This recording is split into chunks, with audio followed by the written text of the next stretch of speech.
और उधर एक छोटे सा बच्चा आया 16-17 का, और आगे कहता है कि sir before you begin look at this, ये मेरे अबू खड़े हैं, ये मेरे चाचा खड़े हैं, ये मेरे ताया खड़े हैं, ये मेरी पुप्पो खड़ी है, all of my family force me to go there, not even my house maid was left, कि कहीं मेड की वजह से बेबरकती या दरवाजा खुला रह जाएगा, जो कि बताता हूं अभी उसने क्या करवा था।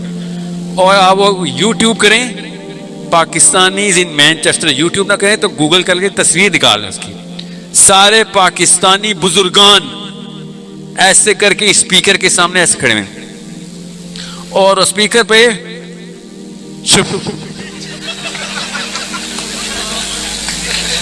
मैनचेस्टर में,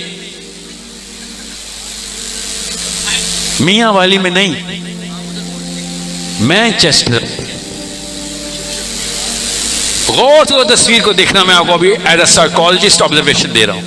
आपको 20 साल का लड़का और लड़की नहीं मिलेगी उसे, 18 का नहीं मिलेगा, 16 का नहीं मिलेगा, छोटे मिलेंगे बेचारों के पास, और क्या करें, माँ की गोद के अलावा कोई ऑप्शन नहीं है उनके पास, तो वीजा ही नहीं है माँ की गोद से निकलने का, वो मिलेंगे।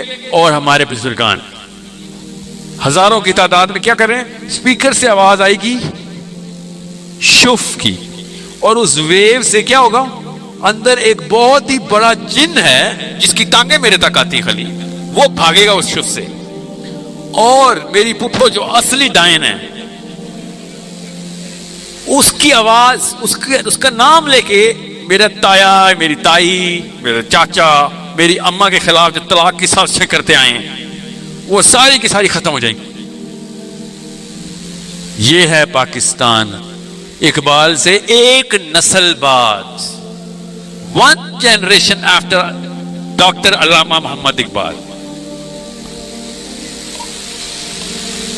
और डॉक्टर साहब मैं जिधर जा रहा हूं हर बंदा मुझे ये कह रहा है कि तुम इकबाल के सबसे बड़े प्रोपोनेंट हो, तुम सूफीज्म को नहीं मानते।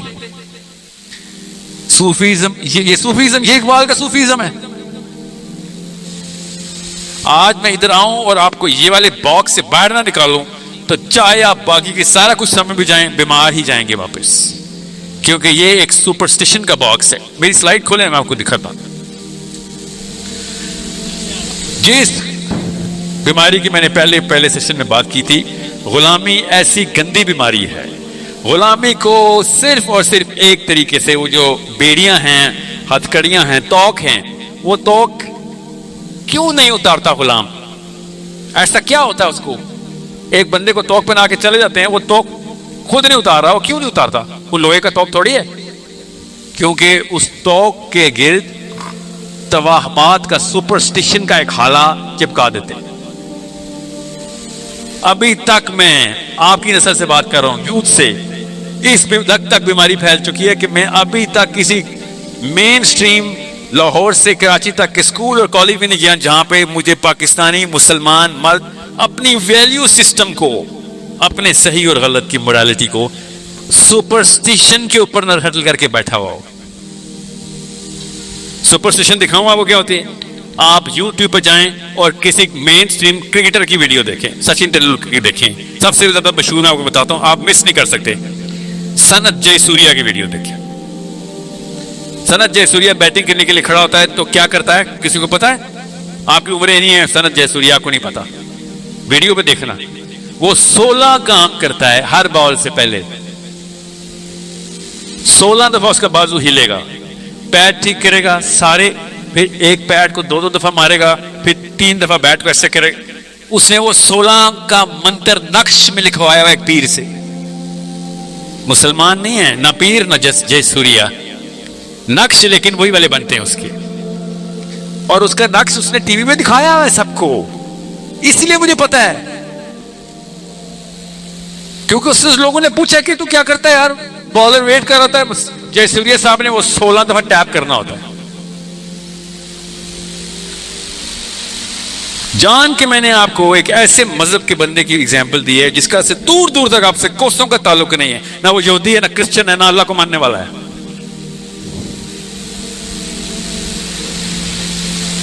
मगर उसने अपने आप को सेटल किया कि मैं फला फला फला फला टिक मार्क कर दूंगा, मेरा ये वाला तावीज पूरा हो गया, तब कहीं जाके मुझे मदद आएगी। किसकी? गॉड्स की, अपने भगवानों की। वालेकुम, जिसमें फैसलमान। आई होप आप खैरियत से होंगे।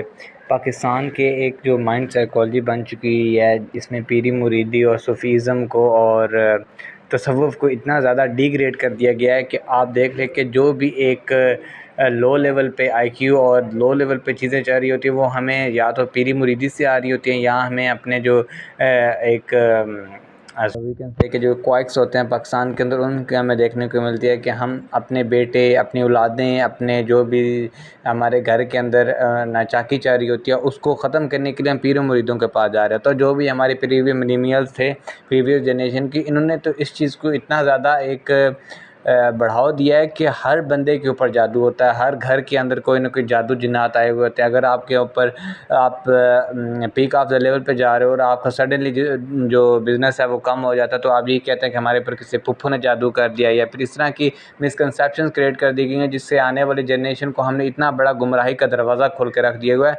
कि वो इन चीज़ों से वैसे ही बहुत दूर जा चुके हैं। अगर पाकिस्तान की बात कर लें तो पाकिस्तान में बहुत से ऐसे पीर, अगर आप पाकिस्तान की एग्जांपल ले लें तो पाकिस्तान में तो बहुत से ऐसे पीरी मुरीदी का एक पूरा एक प्रोफेशन है, और जिसमें आप, अगर आपने कम वक्त में ज़्यादा पैसे कमाने हैं तो आप पीर बन जाएं, आप लोगों को जिन निकालें और लोगों के ऊपर काला जादू करें।